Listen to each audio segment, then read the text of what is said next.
Good afternoon बच्चों, मैं वीरेंद्र कुमार तिवारी गोंडा से आपको एक अच्छी सी कहानी सुनाने आया हूँ। आज हम लोग एक कहानी सुनेंगे जिसका शीर्षक है चालाक सियार। शाम का धुंधलका था। धुंधलका जानते हैं? हल्का हल्का दिखाई पड़ा था, शाम हो गई थी। टेढ़ी नदी का जल भी शांत था। सियार पानी पीने आया, खरगोश भी आया। दोनों ने साथ साथ पानी दिया। अचानक सियार का नथवा फड़का, उसे कुछ गंध महसूस हुई। वो गंध पास के गांव से आ रही थी। वो खीर और पूड़ी की गंध थी। खीर पूड़ी आप लोग जानते हैं? उसके मन में लालच आया कि क्यों ना उसको चखा जाए। उसने खरगोश से कहा, चलो चलते हैं। नदी पर एक छोटा सा पुल था, अस्थायी था परंतु जाने लायक था।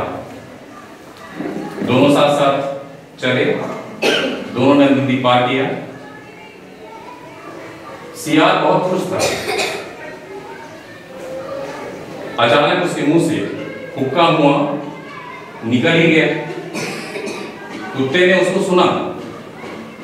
कुत्ते ने उसको जोर से दौड़ाया। दोनों अपनी जान बचाकर भागे। भागते भागते फिर वो नदी के पार आ गए। लेकिन सियार के मन में खाने के प्रति लालच समाया हुआ था। उसने फिर खरगोश से कहा, चलो चलते हैं। खरगोश ने मना कर दिया, कहा नहीं जाएगी। उसने फिर आग्रह किया, चलो चलते हैं। फिर उसने मना कर दिया। फिर खरगोश ने युक्ति सुझाई, क्यों ना खीर स्वयं ही बना लिया जाए। तो सियार ने कहा, मुझे खीर तो बनानी आती ही नहीं, मैं जानता ही नहीं हूं कि खीर कैसे बनाई जाती है। खरगोश ने कहा, मुझे बनाना आता है। तो सियार ने कहा कि उसमें क्या लगेगा। खरगोश ने कहा, चावल, चीनी, दूध का पाउच, दूध और साथ में मेवा मिल जाए तो बहुत अच्छा है। दोनों ने एक युक्ति सोची। अगले दिन सालपुर गांव में मेला था। दोनों सुबह सुबह सड़क पर आ गए। खरगोश नगर पर लेट गया। सियार भागकर खेतों में छुप गया। खरगोश कभी सांस तेज खींचता, कभी आंखें बंद कर लेता, फिर तेज खींचता। रास्ते से एक साहूकार जा रहा था अपनी गट्ठर को लादे हुए। उसने देखा खरगोश बिल्कुल बेहाल पड़ा हुआ है। उसको दया आ गई। उसने अपना गट्ठर नीचे रखा, खरगोश के पास पहुंचा। उसने देखा, उसे लगा कि शायद ये प्यास से अधमरा सा हो गया है। उसने गट्ठर वहीं रख दिया। पास की नदी में पानी लेने चला गया। बस फिर क्या था, खरगोश उठ के खड़ा हो गया। भागकर सियार भी आ गया। दोनों ने मिलकर गट्ठी खोली। उसने देखा इसमें किराने का सामान था। चीनी लिया, दूध की पाउच ली जिसमें दूध थैली होती है, उसमें दूध रखा रहता है, उसको लिया। चावल लिया, मेवा भी उसको मिल गया और माचिस जलाने के लिए उन्होंने माचिस भी ले ली। फिर दोनों वहां से चक्कर हो गए। सौदागर वापस लौट करके आया। उसने देखा खरगोश वहां था ही नहीं।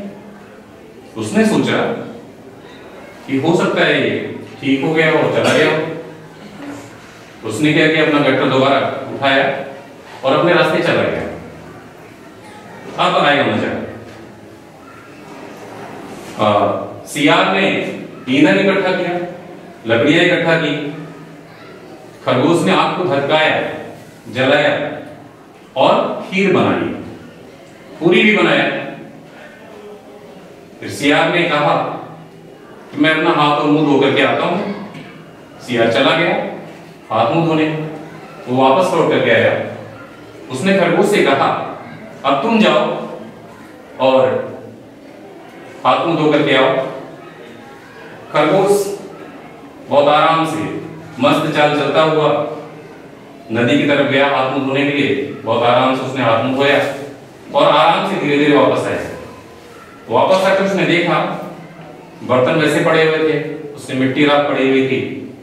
उसे समझ में आ गया कि सियार ने चालाकी कर ली, वो सारा खाना खुद खा गया और भाग गया। भूखा पेट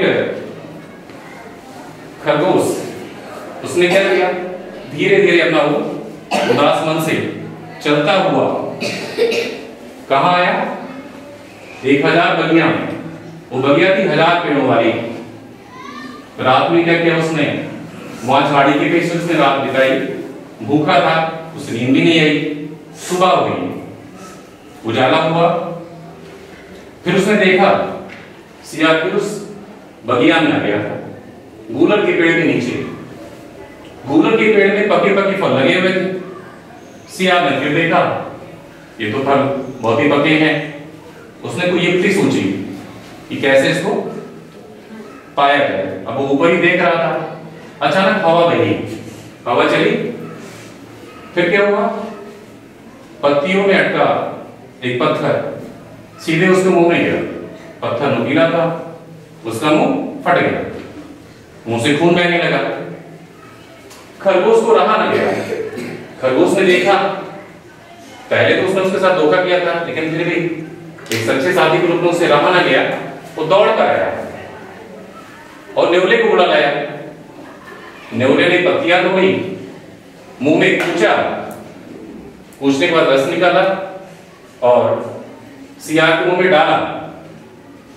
सियार का खून का बहना बंद हो गया, उसे आराम मिला, उसका दर्द काफूर हो गया।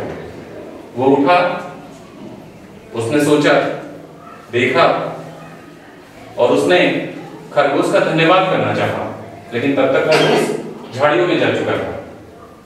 उसे अपनी कृति पर, अपने कार्य पर बहुत शर्म महसूस हुई और उसने सोचा कि ऐसा नहीं करना चाहिए। एक सच्चे मित्र के साथ, सच्चे साथी के साथ, जिसने इतना अच्छा व्यवहार किया, उसके साथ ऐसा नहीं करना चाहिए। बच्चों को कहानी अच्छी लगी?